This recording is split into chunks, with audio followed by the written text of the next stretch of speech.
ടീച്ചറെ ടീച്ചറെ കുരുമാനൊന്നും ഉണ്ടാക്കല്ലേ, എല്ലാത്തിനും പരിഹാരം ഉണ്ടാക്കാം. പഠിച്ചോനെ ഇവിടെ ജനവാതിലും ഇല്ലല്ലോ. ടീച്ചറെ വാതിൽ ഉറക്കിയത് എവിടെ? കൂടി കാണാം. ഇന്റെ അമ്മോ ഇവിടെ ഒന്നത്തിരിക്കും ഞാൻ. മാഷെ ടീച്ചർ സ്റ്റൂൾ കയറി. അതിന് ഞാൻ എന്ത് വേണം? തലകുത്തി നിൽക്കണോ? തന്നെ കാര്യം പോടോ. മരം പോലത്തെ മനുഷ്യന്മാർ.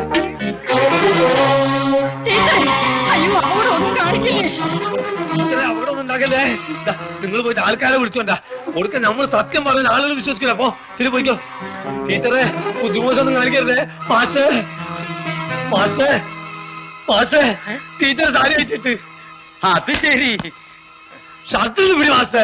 അപ്പൊ ടീച്ചർ സാരി അയക്കുന്നത് കാണാൻ നീ ഇവിടെ കിടന്ന് ചിറ്റി തിരിയുന്നല്ലേ? ഇത് അതല്ല, സാരി വെച്ച് ഫാനിൽ കുറുക്കിട്ട് കെട്ടി തൂങ്ങാൻ പോകും. എന്റെ ഈശ്വര, കുഞ്ഞലക്ഷ്മി, കുഞ്ഞലക്ഷ്മി എന്താ നീ കാണിക്കണേ? ഞാൻ എന്ത് തെറ്റാ?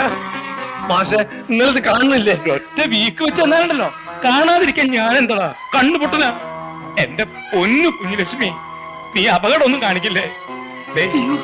എന്റെ കുഞ്ഞലക്ഷ്മി, നീ സ്റ്റൂളുമേ ഇറങ്ങ്. കുഞ്ഞലക്ഷ്മി, നീ സ്റ്റൂളുമേന്ന് ഇറങ്ങാൻ. എപ്പോഴാ മരിച്ചേ? ഒരാഴ്ച ഇന്ന് വല്ലതും നോക്കിയിട്ട് പോകണം. ലക്ഷ്മി, മാഷ് പറയും പോലെ ചെയ്യും ടീച്ചറെ. ഞാനിപ്പോ എന്താ വേണ്ടേ? നീ പറയും പോലെ ചെയ്യാം. ആരെ വേണമെങ്കിലും കെട്ടാം, എത്ര വേണമെങ്കിലും കെട്ടാം. നെല്ലികാവിലെ അമ്മയെ പിടിച്ച സത്യം ചെയ്യും. ടീച്ചർ പറയും പോലെ ചെയ്യും. കുഞ്ഞലക്ഷ്മി, പൊന്നു കുഞ്ഞലക്ഷ്മി, ഒന്ന് സത്യം ചെയ്തു തുടങ്ങി. നെല്ലിക്കാവിലെ അമ്മയാണ്, ഈ നാട്ടുകാരാണ്. ഞാൻ വേറൊരു പെണ്ണിനെ കെട്ടാം. സത്യം, സത്യം.